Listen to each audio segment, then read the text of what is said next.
देखिए, लखनऊ कमिश्नरी से जुड़े हुए जो ये प्रस्ताव आज हमारे सामने आए हैं, माननीय जनप्रतिनिधियों ने जो सुझाव दिए हैं, जो उनकी कुछ जगह प्रस्ताव दिए हैं, कुछ सुझाव भी दिए हैं, कुछ उन्होंने समस्याएं भी रखी हैं।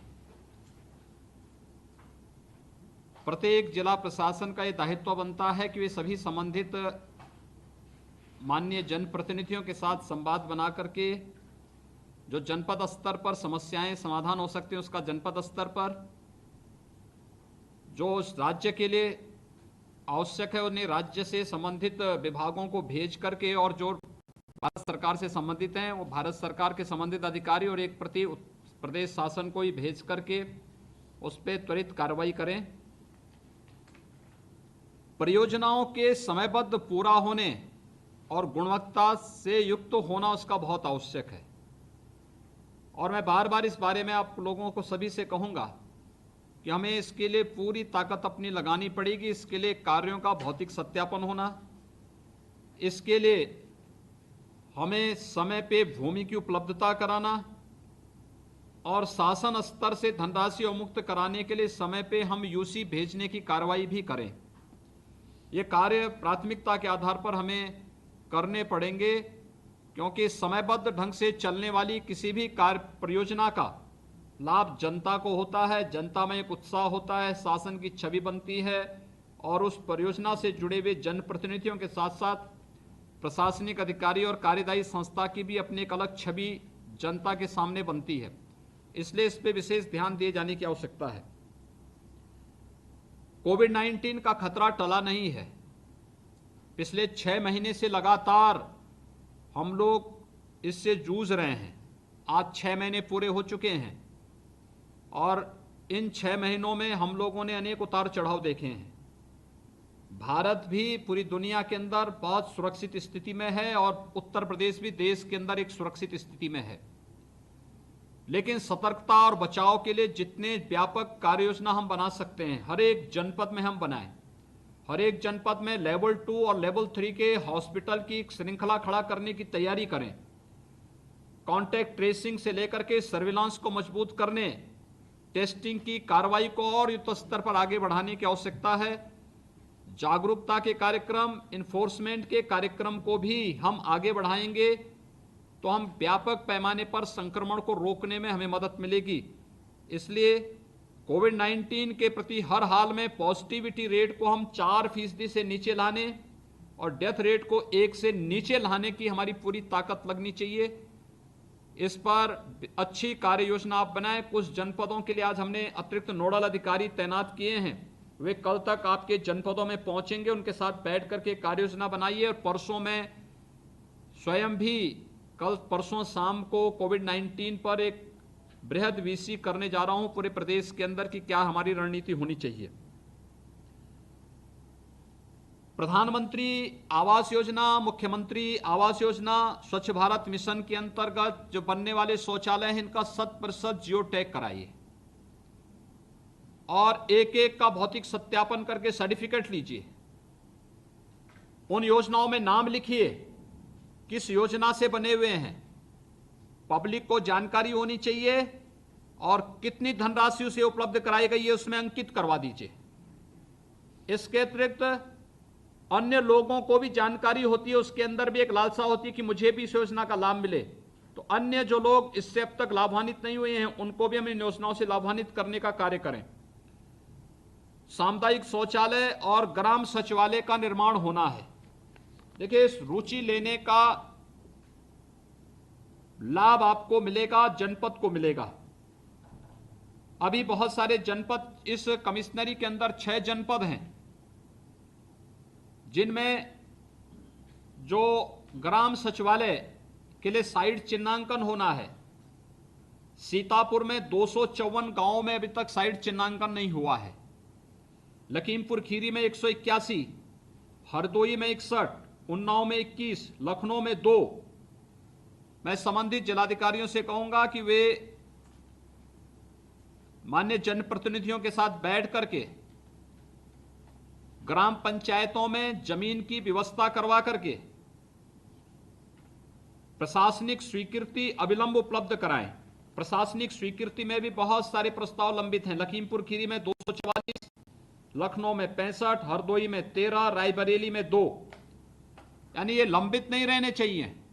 तत्काल इस पे कार्रवाई करते हुए और माननीय विधायक को, माननीय सांसद को ले जाकर के नारियल फुड़वा दीजिए, वहां पे कार्य प्रारंभ करिए। कार्य की क्वालिटी के साथ ये कार्य आगे बढ़ सके, इसके लिए पूरी तैयारी वहां पर की जानी चाहिए। अनावश्यक विलंब इसमें न हो। सामुदायिक शौचालय का निर्माण एक ऐसे स्थल पर करें जहां पे गांव के लोग या गांव के सार्वजनिक कार्यक्रम होते हों और अधिक से अधिक लोग उसका उपयोग कर सकें, और उसकी साफ सफाई की व्यवस्था को भी आप उसके साथ जोड़िए। ये कार्य वहां पर आगे बढ़ने चाहिए। स्मार्ट सिटी और अमृत योजना की जो परियोजनाएं हैं, अभी भी काफी बहुत इसकी स्पीड स्लो है। इसमें स्पीड बढ़ाने की आवश्यकता है। इतनी अच्छी योजनाएं, पैसे की कमी नहीं, लेकिन उस धनराशि को समयबद्ध ढंग से परियोजना पे लगाना और परियोजना को एक स्पीड के साथ आगे बढ़ा देना। सिवर लाइन का है, पेयजल की योजनाएं हैं, स्मार्ट सिटी में आईटीएमएस से जुड़े हुए बहुत अच्छी योजनाएं हैं, और भी बहुत अच्छे अच्छे कार्य योजनाएं आप बना सकते हैं। हमें इनको तेजी के साथ आगे बढ़ाना पड़ेगा। निर्णय लेने की क्षमता को विकसित करना पड़ेगा। जनप्रतिनिधियों के साथ संवाद बनाना पड़ेगा और इन कार्यों को आगे बढ़ाने के लिए हम पूरी तत्परता के साथ कार्य करें। आत्मनिर्भर भारत पैकेज के अंतर्गत जो कार्य योजना शासन ने आपको सौंपी है हर एक जनपद में, हम उसमें तेजी के साथ कार्य करें। कृषि इंफ्रास्ट्रक्चर पर भी बहुत बड़ा कार्य होना है। इन दोनों योजनाओं में बैंकों की भूमिका होगी। जिला स्तरीय बैंकर्स कमेटी के साथ हमें बैठना पड़ेगा। जनप्रतिनिधियों को उनके साथ बिठाइए। राज्य स्तर पर हमने स्टेट लेवल बैंकर्स कमेटी की बैठक कई बार हम कर चुके हैं। इसको और तेजी के साथ आगे बढ़ाने का कार्य अगर हम कर सकेंगे तो बहुत लाभ आपको इसके माध्यम से प्राप्त होने जा रहा है, और मैं चाहूंगा इस कार्य को हम तेजी के साथ आगे बढ़ाएं। पेयजल की योजना और उसके कनेक्शन, अमृत योजना में जहां सिवर लाइन बिछ जा रहा वहां कनेक्शन उपलब्ध करवाइए। ऐसे ही पेयजल की स्कीम ये सेल्फ सस्टेनेबल कैसे बन सके, हम उसको यूजर चार्ज के साथ जोड़ सकते हैं। हम उसको, अगर गांव के लोगों को शुद्ध पेयजल मिल जाएगा तो आधी से अधिक बीमारी उनकी वजह से समाप्त हो जाएगी। हम आज भी ये नहीं समझ पा रहे हैं कि ज्यादातर बीमारियों का कारण अशुद्ध पेयजल है। इसलिए शुद्ध पेयजल आधी से अधिक बीमारियों को समाप्त कर देगा। अगर हम यूजर चार्ज के माध्यम से भी लोगों को शुद्ध पेयजल की आपूर्ति कर रहे हैं या ग्राम प्रधान निधि से धनराशि उपलब्ध करा करके इन योजनाओं को आगे बढ़ा रहे हैं, हमें सेल्फ सस्टेनेबल हर एक योजना को बनाना पड़ेगा और इसके लिए ग्राम पंचायतों के साथ बैठना पड़ेगा। नोडल अधिकारी तैनात करने पड़ेंगे हर एक परियोजना के लिए।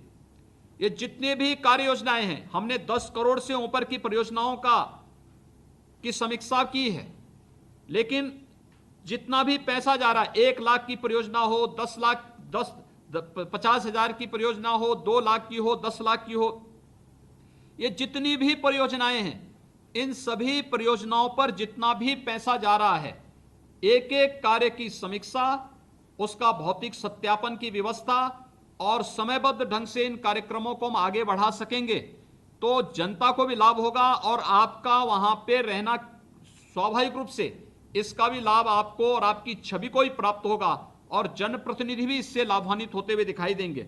और मैं चाहूंगा इन कार्यक्रमों को आप प्रत्येक परियोजना के साथ नोडल अधिकारी की तैनाती करके इन परियोजनाओं को समयबद्ध ढंग से मानक की गुणवत्ता को बनाए रखते हुए पूरा करने का कार्य करें। गौ आश्रय स्थल, हर एक जनपद में गौ आश्रय स्थल के लिए पर्याप्त धनराशि उपलब्ध कराई गई है। हम कुछ अच्छे गौ आश्रय स्थल बनाएं। उन गौ आश्रय स्थलों को हम लोग आय के साथ कैसे जोड़ सकते हैं, बहुत सारी चीजें हो सकती है। अभी बनास डेयरी के साथ हमारी एक दिन बातचीत चल रही थी। उन्होंने गोबर गैस से सीएनजी निकाल करके सीएनजी को रिफिलिंग करके रसोई गैस के सिलेंडर के वितरण की कार्रवाई को किया हुआ, इनकम का एक स्रोत उनका हुआ। बर्मी कंपोस्ट के माध्यम से उन्होंने जो नर्सरियां बन रही उन नर्सरियों को कंपोस्ट सप्लाई किया, उसके माध्यम से उन्हें उपलब्ध हो सकता है। और भी अच्छे माध्यम हो सकते हैं, हमें भी उन संभावनाओं को विकसित करना चाहिए।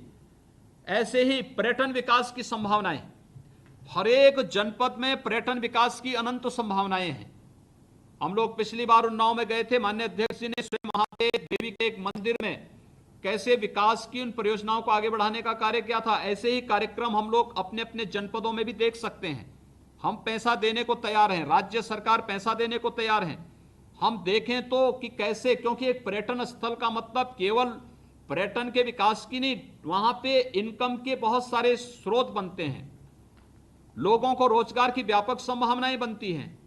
अनेक लोग वहां पे स्वयं आत्मनिर्भर भारत के जिस अभियान को प्रधानमंत्री जी चलाने की बात कर रहे हैं, पर्यटन की संभावनाएं, वन डिस्ट्रिक्ट वन प्रोडक्ट की कार्य योजना, विश्वकर्मा श्रम सम्मान योजना के माध्यम से, इनके माध्यम से हम बहुत तेजी के साथ इन कार्यक्रमों को आगे बढ़ा सकते हैं। और हमें ओडीओपी की योजना हो या फिर विश्वकर्मा श्रम सम्मान की हो या पर्यटन की संभावनाओं को आगे बढ़ाने का हो, जनपद स्तर पर इस पर रुचि लेनी पड़ेगी और इन कार्यक्रमों को आगे बढ़ाना पड़ेगा।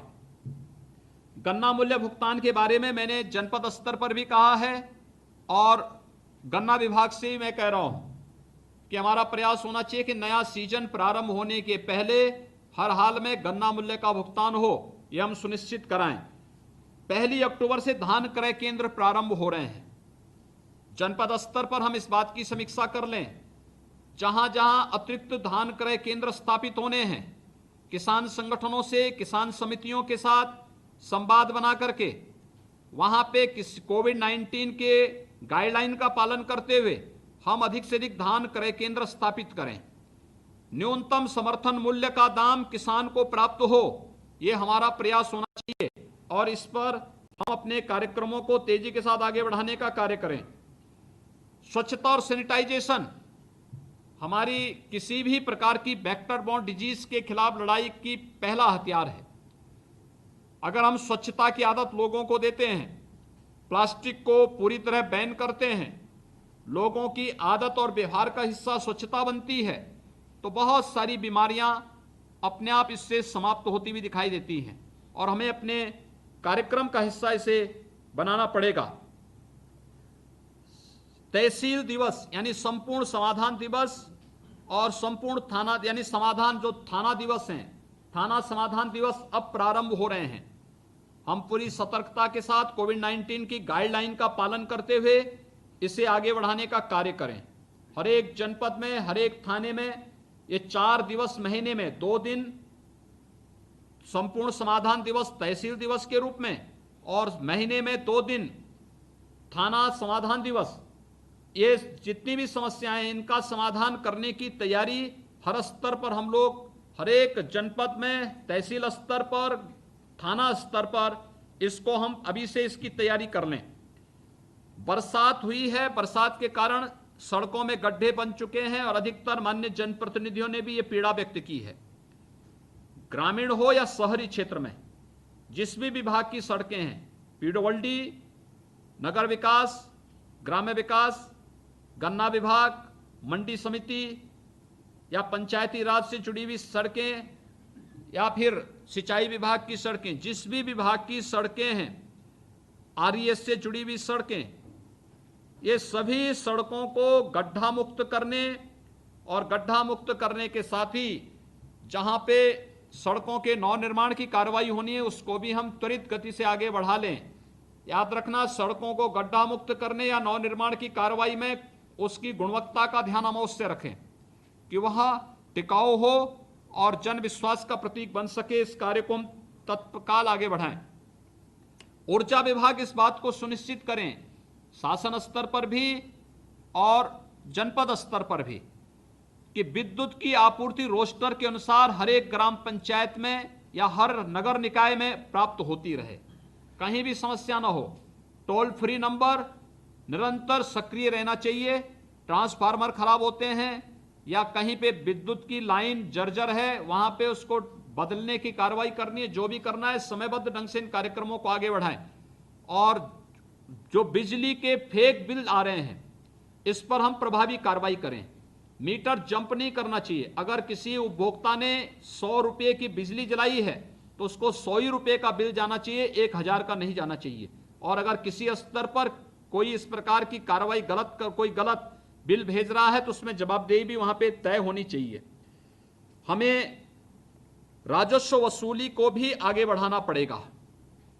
देखिए, आपने देखा होगा 6 के 6 जनपद में जो राजस्व वसूली है अभी भी कम है। हम धीरे धीरे करके, जैसे वाणिज्य कर में ही रजिस्ट्रेशन बढ़ाने, रिटर्न भरने की ट्रेनिंग देने, अन्य कार्यक्रमों को आगे बढ़ा सकते हैं, ऐसे ही माइनिंग से जुड़े हुए मामले होंगे। समय से टेंडर कर लेना, समय पे टेंडर करने के बाद उसे उठवा लेने की व्यवस्था करना और रॉयल्टी समय पे जमा करवा लेना। ये कार्य समय पे करेंगे तो जिले के अंदर भी डिस्ट्रिक्ट मिनरल फंड में भी पैसा आएगा और साथ साथ शासन स्तर पर भी राजस्व की प्राप्ति होगी। हमें जब शासन में राजस्व आएगा तभी हम डेवलपमेंट के कार्यक्रमों के लिए भी पैसा दे पाएंगे। यद्यपि शासन स्तर पर डेवलपमेंट के कार्य के लिए धनराशि की कोई कमी नहीं, जनपद स्तर पर उसकी निरंतर समीक्षा करते हुए इन कार्यक्रमों को आगे बढ़ाएं। जनप्रतिनिधियों के साथ बेहतर संवाद का कार्यक्रम, ये बेहतर संवाद हो विकास कार्यों के लिए भी और अन्य जन समस्याओं के समाधान के लिए भी। अनावश्यक रूप से एक द्वंद्व की स्थिति नहीं आनी चाहिए। विकास की जितनी भी योजनाएं जनपद स्तर पर चल रही हैं, वो छोटी हो बड़ी हो, उसमें शासन का पैसा लगा है। शासन का पैसा किसी व्यक्ति का पैसा नहीं, जनता का पैसा है। इस पैसे का 100% उपयोग होना चाहिए और कहीं भी इस राशि का दुरुपयोग न होने पाए। लेकिन हम समयबद्ध ढंग से इस कार्यक्रम को आगे बढ़ा करके पूरी अच्छे ढंग से इन कार्य योजनाओं को आगे बढ़ाने का कार्य करें और समय समय पर जनप्रतिनिधियों को भी इन योजनाओं से अवगत कराते रहेंगे, अच्छा होगा। आत्मनिर्भर पैकेज में और कृषि इंफ्रास्ट्रक्चर में मैं आपसे चाहूंगा बैंकों के साथ बैठक करिए और बैंकों से लोन मेला लगाने के लिए उनको एक टारगेट दीजिए, हर एक बैंक को, कि आपको इतने लोगों को लोन उपलब्ध कराना है। एमएसएमई यूनिट हो, यूथ को कोई अपना नया स्टार्टअप तैयार करना हो, स्थापित करना हो, या कोई नया कार्यक्रम वहां आगे कोई बिजनेस प्रारंभ करना चाहता है, कोई कार्य प्रारंभ करना चाहता है, एक इसके लिए। दूसरा, कृषि इंफ्रास्ट्रक्चर पे अच्छा काम हो सकता है, बहुत सारे लोगों को आप रोजगार दे सकते हैं। कृषि इंफ्रास्ट्रक्चर में खासतौर पर विकासखंड स्तर पर भंडारण गृह बनने हैं, कोल्ड स्टोरेज बनने हैं। प्रधानमंत्री पैकेज में इसमें सब्सिडी की व्यवस्था है। अगर हम जनप्रतिनिधियों को विश्वास में लेकर के कुछ प्रगतिशील किसानों को और कुछ समाज के मानिंदों को या कुछ समाज के जागरूक लोगों को इसके साथ जोड़ सकेंगे, बहुत बड़ा कार्य हो सकता है। बहुत सारे लोगों को इसके माध्यम से रोजगार प्राप्त हो सकता है। कृषि इंफ्रास्ट्रक्चर पर पूरे देश के लिए 1 लाख करोड़ रुपए की घोषणा प्रधानमंत्री जी ने की है। 1 लाख करोड़ के इस ऋण को अगर हम उत्तर प्रदेश में, मुझे लगता है 12-15 हजार करोड़ रुपए का ऋण अगर हम वितरित करवा देते हैं, कितने बड़े पैमाने पर स्टोरेज के लिए आपके पास भंडारण गृह बन सकते हैं, कोल्ड स्टोरेज बन सकते हैं। उसमें सब्सिडी मिलेगी लोगों को और साथ साथ कई वर्षों तक किराया उनको मिलता रहेगा। किसान को अच्छा दाम मिलेगा, जब मार्केट रहेगा उस समय उनको भंडार गृह से अपनी उपज को निकाल के मार्केट देंगे, मार्केट में उनको अच्छा दाम भी इसका मिलेगा। ये सारे कार्यक्रम हमें समयबद्ध ढंग से आगे बढ़ाने पड़ेंगे। मैं आज के इस पूरे समीक्षा बैठक में भाग लेने के लिए अपने विधानसभा के माननीय अध्यक्ष जी को भी, अपने सहयोगी उप मुख्यमंत्री डॉक्टर दिनेश शर्मा जी को भी, जल शक्ति मंत्री डॉक्टर महेंद्र सिंह जी भी यहाँ पर हैं, उनको भी, अपने उन सभी मंत्रियों और सभी जनप्रतिनिधियों को हृदय से धन्यवाद देना चाहूँगा जिन्होंने विकास कार्यों में ये रुचि ली है। जिले की टीम जो कोविड-19 से जूझते हुए विकास के कार्यों में भी रुचि ले रही है, वो वास्तव में मैं उनको भी धन्यवाद दूंगा, क्योंकि वे लोग एक तरफ कोविड-19 से जनता को बचाने का कार्य कर रहे हैं, क्योंकि कोविड-19 की लड़ाई बहुत आसान लड़ाई नहीं, एक बहुत कठिन लड़ाई है, संक्रमण तीव्र है और उस संक्रमण में स्वयं बचते हुए भी लोगों को बचाने का काम भी कर रहे हैं और विकास की गतिविधियों को, आर्थिक गतिविधियों को भी आगे बढ़ाने का कार्य कर रहे हैं। ये वास्तव में पूरी टीम इसके लिए धन्यवाद की पात्र है और मैं चाहूँगा कि हम लोग इस कार्यक्रम को और तीव्रता के साथ आगे बढ़ाने का कार्य करेंगे। आप सबको मैं एक बार फिर से हृदय से धन्यवाद देता हूं। धन्यवाद जी। रामलीला इसबाग वाला हो जाएगा तैयार, वित्त विभाग में है रामलीला इसबाग का, करवा देंगे उसको, क्या करना। नहीं, ऐसबाग का डॉक्टर साहब का इसबाग रामलीला।